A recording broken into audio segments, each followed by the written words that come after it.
ഉത്തമഗീതം 8-ാം അധ്യായം. നീ സഹോദരനായിരുന്നെങ്കിൽ, എൻ്റെ അമ്മയുടെ മുലപ്പാൽ കുടിച്ചു വളർന്നവനെങ്കിൽ, പുറത്തു വച്ചും എനിക്ക് നിന്നെ ചുംബിക്കാമായിരുന്നു. ആരും എന്നെ നിന്ദിക്കുകയില്ല. ഞാൻ നിന്നെ എൻ്റെ അമ്മയുടെ ഭവനത്തിലേക്ക്, എന്നെ ഉദരത്തിൽ വഹിച്ചവളുടെ അറയിലേക്ക് കൂട്ടിക്കൊണ്ടു പോകുമായിരുന്നു. സുരഭിലമായ വീഞ്ഞും എൻ്റെ മാതള നാരങ്ങയുടെ രസവും ഞാൻ നിനക്ക് നൽകുമായിരുന്നു. അവൻ്റെ ഇടതുകരം എൻ്റെ തലയണ ആയിരുന്നെങ്കിൽ, വലതുകരം എന്നെ ആലിംഗനം ചെയ്തിരുന്നെങ്കിൽ.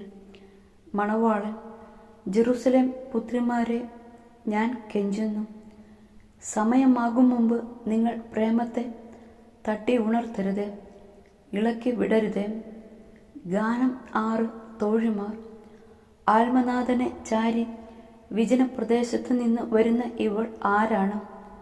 മണവാളൻ: ആപ്പിൾ മരച്ചുവട്ടിൽ വെച്ച് ഞാൻ നിന്നെ ഉണർത്തി.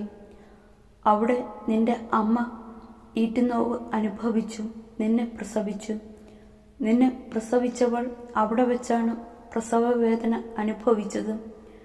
നിന്റെ ഹൃദയത്തിൽ മുദ്രയായും നിന്റെ കരത്തിൽ അടയാളമായും എന്നെ പതിക്കുക. പ്രേമം മരണത്തെപ്പോലെ ശക്തമാണ്, അസൂയ ശവക്കുഴി പോലെ ക്രൂരവുമാണ്.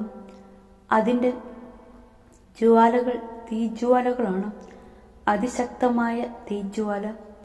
ജലസഞ്ചയങ്ങൾക്ക് പ്രേമാഗ്നിയെ കെടുത്താനാവില്ല, പ്രവാഹങ്ങൾക്ക് അതിനെ ആഴ്ത്താൻ കഴിയുകയുമില്ല. പ്രേമം വിലയ്ക്ക് വാങ്ങാൻ സർവസമ്പത്തും കൊടുത്താലും അത് അപഹാസ്യമാവുകയേ ഉള്ളൂ.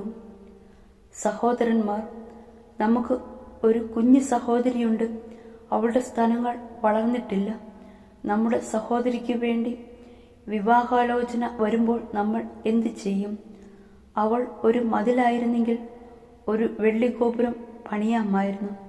അവൾ ഒരു കവാടമായിരുന്നെങ്കിൽ നമുക്ക് ദേവദാരു പലക കൊണ്ട് കതകുണ്ടാക്കാമായിരുന്നു. മണവാട്ടി: ഞാനൊരു മതിലാണ്, സ്തനങ്ങളാണ് ഗോപുരങ്ങൾ.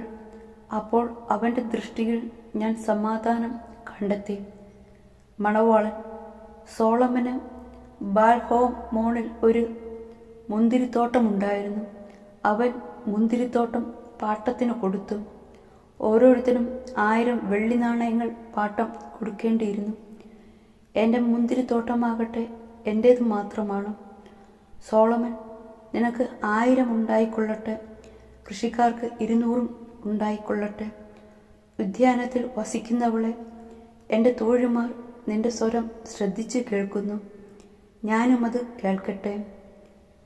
മണവാട്ടി: എൻ്റെ പ്രിയനെ, വേഗം വരിക. സുഗന്ധദ്രവ്യങ്ങളുടെ മലകളിൽ കലമാൻ കുട്ടിയെപ്പോലെയോ ചെറു മാൻപേടയെപ്പോലെയോ വേഗം വരിക.